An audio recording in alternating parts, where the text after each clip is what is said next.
የበርካታ ድርጅቶችን ንግድ ያዘመነ የቴክኖሎጂ አውራ ዲጂታል ኮንስትራክት ከቀላል የድርጅት ገለጻ እስከ ዌብሳይት ስራ በተቀላጠፈና ዘመናዊ መንገድ ገንብቶ በአጭር ጊዜ ያስረክባል። ዘመኑን የዋጀ የዲጂታል ማርኬቲንግ ስራ ከነፃ የማማከርና ገዛ አገልግሎት ጋር በመስጠት በደንበኞቹ ተመስግኗል። ዲጂታል ኮንስትራክት ለሆቴሎች ለካፌና ሬስቶራንቶች የሚሆን የኪዋር ዘመናዊ ሜኑ ዴቨሎፕመንት እንሰራለን። በ0955 92 89 86 ወይም በ0910 50 98 41 ላይ ሃሎ ይበሉን። ድርጅቶን ከዘመኑ ጋር ያራምዱ። ዲጂታል ኮንስትራክት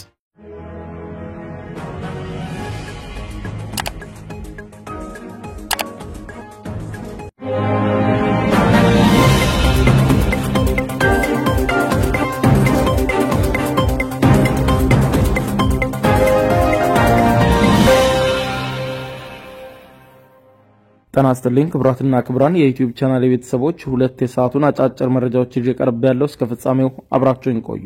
በዚህ ሰዓት የመረጃ ጊዜ ሁለት ያክል መረጃዎችን አስደምጣችኋለሁ። የመጀመሪያው የግብጽና እስራኤል ፍጥጫ ነው።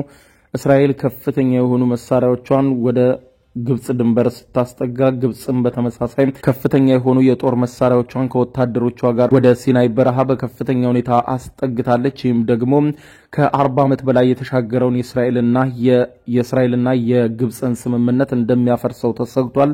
አሜሪካ ሁኔታው እንዳሰጋት በመግለጽ ጉዳዩን ለማርገብ እየሰራች መሆኑ ተነግሯል። ሌላ ዙር ጦርነት በቀጠናው እንዳይቀሰቀስ ሌላ ስጋት ተፈጥሯል። ዝርዝሩን አስደምጣችኋለሁ። በሌላ በኩል በትግራይ ክልል ጊዜያዊ አስተዳደር ፕሬዝዳንት አቶ ጌታቸው ረዳ ከዓለም አቀፍ አንድ ታዋቂ ጋዜጠኛ ጋር ቃለ ምልልስ አድርገዋል። በቃለ ምልልሳቸው እነ ዶክተር ደብረጽዮን ገብረሚካኤል በምን ጉዳይ ከኤርትራ ጋር እንደሚገናኙ ጨምሮ የተለያዩ የህወሓትን ጉዳይ የተመለከቱ መረጃዎችን ገልጠዋል። ጉዳዩን በተመለከተ በዝርዝር የማስደምጣችሁ ይሆናል። እስከ ፍጻሜ ቆዩ። ዝርዝሩን አድምጡ ግብዣይ ነው። ወደ መረጃዎቹ አለፍኩ። አብረን እንከታተለው። በቀድሚያም 45 ዓመታትን የተሻገረው የግብጽና የእስራኤል ስምምነት አደጋ ላይ መውደቁ ተሰማ። ሁለቱም ሀገራት ከባድ ፍጥጫ ላይ እንደሚገኙ ተነገረ።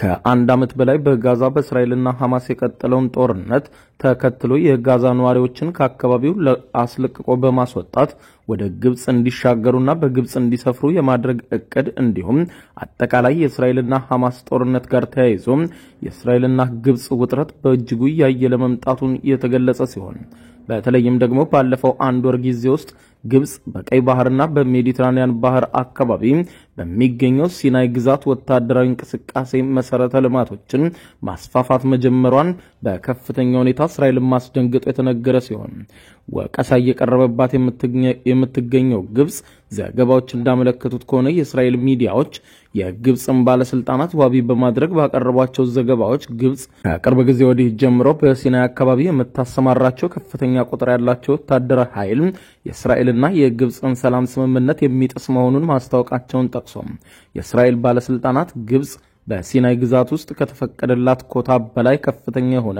ወታደራዊ ኃይል ማሰማራቷን የወደብ መሰረተ ልማት ማስፋፋቷን እንዲሁም በአውሮፕላን ማረፊያዎችም ላይ የበረራ ማኮብኮቢያ መንገዶችን ማስፋፋትና ማዘጋጀቷን ሲገልጹ እስራኤል ሁኔታውን እንደማትቀበልና የግብጽ መንግስትም የሚፈጽመውን ጥሰት እንደማትታገስ ማስታወቃቸውን ጠቁመዋል።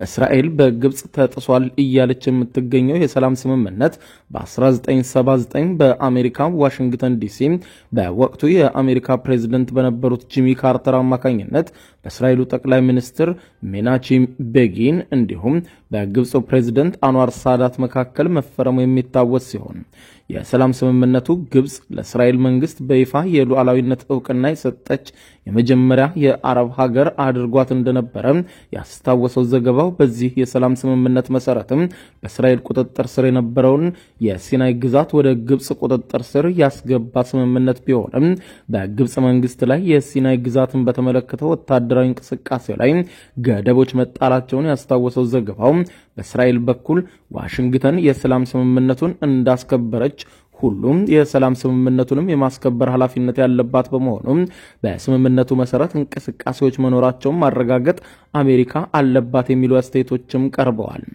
ከዚህ ከግብጽ ወታደራዊ እንቅስቃሴ ጋር በተገናኘ የእስራኤል ባለስልጣናት ከፍተኛ ድንጋጤ ውስጥ ከመግባታቸው በተጨማሪ ከፍተኛ ቁጥር ያለው የወታደራዊ ኃይላቸውን ወደዚሁ ወደ ግብጽ ድንበር በከፍተኛ ሁኔታ ማስጠጋታቸው ተነግሯል። ይህም በማንኛውም ሰዓት በእስራኤልና በግብጽ መካከል ግጭት ሊቀሰቀስ እንደሚችል በመጥቀስ ዲፕሎማቶች ከፍተኛ ውጥረት ላይ እንደሚገኙም ነው ጋዜጦች የጻፉት። ከዚህ በተጨማሪ በጉዳዩ ላይ ከአሜሪካና ግብጽ ባለስልጣናት ጋር እየመከሩ መሆኑን የእስራኤል ባለስልጣናት የገለጹ ቢሆንም እስካሁን በግብጽ በኩል የተሰጠ ምላሽ አለመኖሩን የጠቆመው ዘገባው በግብጽ በኩል እስካሁን ዝምታ ቢመረጥም የግብጽ ፓርላማ አባል የሆነው ፖለቲከኛ ጋዜጠኛ ሙስጠፋ በክሪ በማህበራዊ ትስስር ገጹ ላይ በግብጽና እስራኤል መካከል የተፈረመውን የሰላም ስምምነት ካይሮ ጥሳለች በሚል የሚቀርበው የእስራኤል ውንጀላ የውሸት የይገባኛል ጥያቄዎች ያሉበትና የኔታንያሁ መንግስትም የውስጥ ውድቀትን ለመሸፈን የተደረገ ሌላ የግጭት ቅስቀሳ ሙከራ መሆኑን በማንሳት የግብጽ ፓርላማ አባሉ ሲቀጥሉም ጉዳዩ በዚህ ብቻ ሳያበቃ የእስራኤል መከላከያ ሚኒስትር የግብጽ ወታደራዊ መሰረተ ልማቷን እንድታፈርስ አሜሪካ ጣልቃ እንድትገባ እየጠየቀች ነው ብለው የጥያቄ አጀንዳውን የግብጽን ጦርና የጦር አቅም ላይ ያነጣጠረ መሆኑን እንደሚያሳይ ጠቅሰው እስራኤልና ሐማስ የገቡበትን ውጊያ እንዲያቆሙ የማሸማገል ድርሻው ላይ ከኳታር ጋር የተሰለፈችው ግብጽ ባሳለፍነው ሳምንት በጋራ ያቀረቡትን የተኩስ አቁም ጥሪ በሐማስ ኃይሎች በኩል ተቀባይነት ቢያገኝም እስራኤል መከላከያ ኃይል ግን የግብጽን ጥያቄ ውድቅ አድርጎታል። የሆነ ሆኖም በሁለቱ ሀገራት መካከል ምንም አይነት ጉዳይ እንዳይከሰት አሜሪካ በከፍተኛ ሁኔታ ነቅታ እየጠበቀች ሲሆን ጉዳዩ ቢከሰት ደግሞ ምን ልታደርግ እንደምትችል ከወዲሁም እቅዶችን ማዘጋጀቷም ተነግሯል። በሌላ ዜና የትግራይ ክልል ጊዜያዊ አስተዳደር ፕሬዝዳንት አቶ ጌታቸው ረዳም በፓርቲያቸው ህዝባዊ ወያኔ ሓርነት ትግራይ ህወሓት ማዘናቸውን አስታወቁ። ተሰናባቹ የትግራይ ክልል ጊዜያዊ አስተዳደር ፕሬዝዳንት አቶ ጌታቸው ረዳም በትናንትናው ዕለት ጄምስ ቴግማን ከተባለው ታዋቂው ዓለም አቀፍ ጋዜጠኛ ጋር ባደረጉት ቃለ ምልልስ በቅርብ ሳምንታት ያለውን ሁኔታ በሚመለከት ላቀረበላቸው ጥያቄ ያለፉት 2 ዓመታት በጣም አስቸጋሪ ነበሩ በማለት መልሰዋል። አቶ ጌታቸው ረዳ አክለውም የኔ ተስፋ የፕሪቶሪያው የሰላም ስምምነት ያለፈውን ጊዜ በመተው በመልሶ ግንባታ የተፈናቀሉ ዜጎችን በመመለስ እንዲሁም ከስምምነቱ ጋር ይጣጣማል የሚል ነበር እቅዴ ሲሉ በእርስ በርስ ጦርነቱ እጅግ ከፍተኛ ውድመት የደረሰባቸውን እንደ ትምህርት ቤት እንዲሁም ጤናና የመሳሰሉ ማህበራዊ አገልግሎት መስጫዎችን ወደ ነበሩበት ለመመለስ ታስቦ ነበረ። ነገር ግን ያለመታደል ሆኖ በህዝባዊ ወያኔ ሓርነት ትግራይ ህወሓት አመራር ውስጥ በተፈጠረው ሽኩቻ ብዙ ጊዜያችን ባክኗል። የትግራይ ስቃይ እንዲቀጥል ተጠያቂው የኔ ፓርቲ ህወሓት በመሆኑ አዝኛለሁ ያሉ ሲሆን የጊዜያዊ አስተዳደሩ ፕሬዝዳንት ጊዜያቸውን ሲያስታውሱ ከጅምሩ በትብብር መስራት ካልቻለን ከባድ እንደሚሆን አውቅ ነበር። ከአምስቱ በህወሓት ውስጥ ጎልተን የወጣን የፓርቲ መሪዎች መካከል የትጥቅ ትግል ውስጥ ከዚህ ቀደም ያልነበርኩት እኔ ብቻ ነበርኩ ሲሉ ህዝባዊ ወያኔ ሓርነት ትግራይ ህወሓትን ከዚህ በኋላ በሞኖፖል ስልጣን መቆጣጠር እንደማይቻል ባልደረቦቼ ይረዱታል የሚል ተስፋ የነበረኝ ቢሆንም የፕሪቶሪያው ስምምነትና ጊዜያዊ አስተዳደሩ ላይ ሴራዎችን ፈጽመዋል ብለዋል። ጊዜያዊ አስተዳደሩ ከተመሰረተ ከ8 እና 9 ወራት ጊዜ ውስጥ የሚቀርብላቸውን ጥያቄ ወደ ጎን በመተው ስልጣኑን መቆጣጠር ላይ ትኩረት አድርገው ሲሰሩ ቆይተዋል።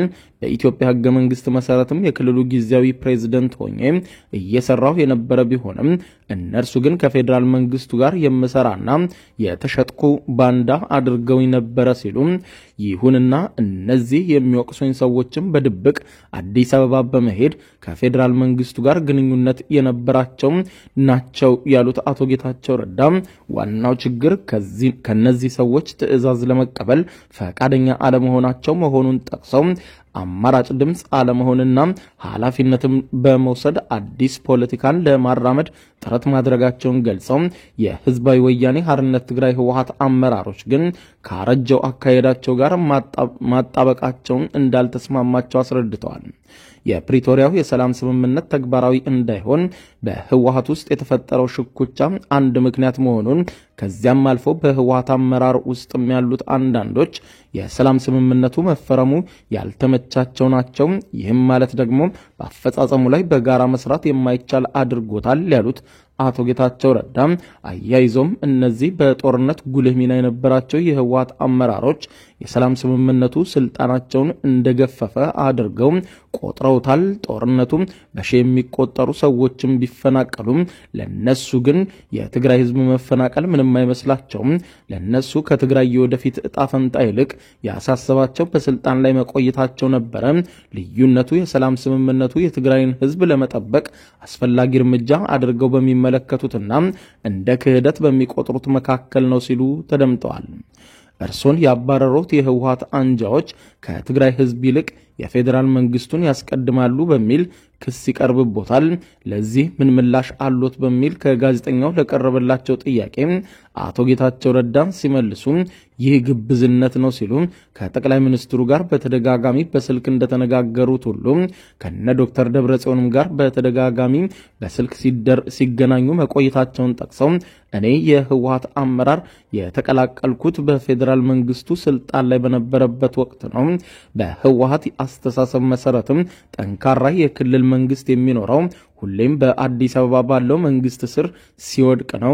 እነርሱ ማዕከላዊውን መንግስት በተቆጣጠሩበት ወቅትም ክልሎችን እንደፈለጉ ያዙ ነበር ሲሉ ህወሓትም በስልጣን ላይ በነበረበት ወቅትም ክልሎችም ያጋጥሟቸው ከነበረው ፈተና ጋር አሁን መጋፈጣቸውን በመጠቆም አንዳንድ የህወሓት አመራሮች አሁንም መልሰን አዲስ አበባን እንቆጣጠራለን የሚል ህልም አላቸው ሲሉ ያጋለጡት አቶ ጌታቸው ረዳ ከሁኔታው ጋር የማይጣጣሙና ነገሮችም በዚሁ ከቀጠሉ የመገንጠል ንቅናቄ ሊያደርጉ ሁሉ ይፈልጋሉ ብለዋል። በሌላ በኩል ጋዜጠኛው ጥያቄውን ለአቶ ጌታቸው ረዳ ሲያክል የህወሓት አመራሮች ከኤርትራ መንግስት ጋር በድብቅ ይተባበራሉ ብለው እንደሚከሱ አስታውሶ ለመሆኑ አቶ ጌታቸው ረዳ እነ ደብረጽዮን ገብረ ሚካኤል በድብቅ ከኤርትራ መንግስት ጋር እንደሚገናኙ ተናግረዋል። ለዚህ ምን ማስረጃ አሉት በማለት ጋዜጠኛው ጠይቃቸዋል።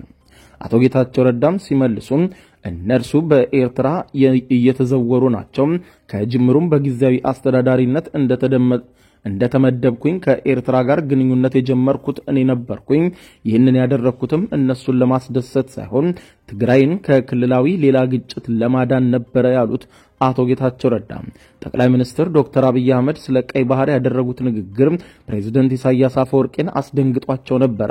አብይ የትግራይ ክልል ኃይሎችን ትጥቅ እንዳይፈቱ ያደረገው እነዚህን ኃይሎች ተጠቅሞ ኤርትራን ሊመታ በማሰብ ነው የሚል እምነትም በኢሳያስ በኩል ስለነበረ የትግራይ ክልል የማንም መጠቀሚያ እንደማትሆን ማረጋገጥ ነበረብኝ፣ ኃላፊነቱ የኔ ስለነበረ ሲሉ የኤርትራ መንግስት ግን በራሱ አጀንዳ ያኮረፉ የህወሓት አንጃዎችን ተጠቅሞ የኢትዮጵያን መንግስት የማዳከም እቅድ ሲሆን ይህን ደግሞ በምንም መልኩ ተቀባይነት የለውም ማለታቸውን መገናኛ ብዙሃኑ ዘግበው አንብበናል።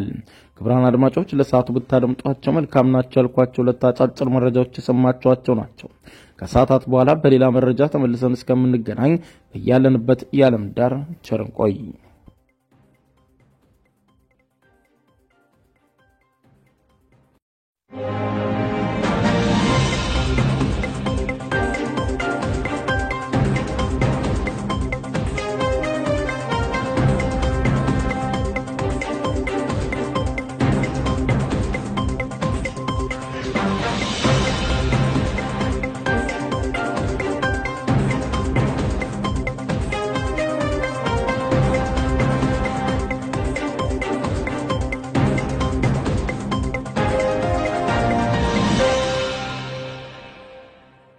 የዩቲዩብ የስኬት ሚስጥሮችን በዝርዝር የያዘው የአቤል ብርሃኑ የወይኗ ልጅ አዲስ መጽሐፍ በገበያ ላይ ዋለ። ዩቲዩብ ለመጀመር በአጭር ጊዜ ስኬትን ለመቀዳጀት አስበዋል? ዩቲዩብ ጀምረው ሚስጥሮቹ አልገባ ብለውታል? እንግዲያውስ አዲሱ በዩቲዩብ 2 የወርቅ 3 የብር ሽልማቶችን ያገኘው የአቤል ብርሃኑ የወይኗ ልጅ የዩቲዩብ ሚስጥሮች መጽሐፍ በዝርዝር ሁሉንም ያብራራሉታል። ዛሬውኑ ገዝተው ህልሞን እውን የሚያደርጉበትን የዩቲዩብ የስኬት መንገድ ይጀምሩ። በውጭ ሀገራት ለምትገኙ ከአማዞን ላይ ብታዙ በቀናት ውስጥ ደጁ ይደርሳል። የአማዞን ሊንኩን እዚህ ቪዲዮ ኮሜንት ላይ ያገኙታል። በሀገር ውስጥ ለምትገኙ በ0949 13 0000 ቴሌግራም ላይ ይዘዙ። ካሉበት ቦታ እናደርሳለን። የዩቲዩብ ሚስጥሮች ዘመኑ ጋር ተፈላጊ መጽሐፍ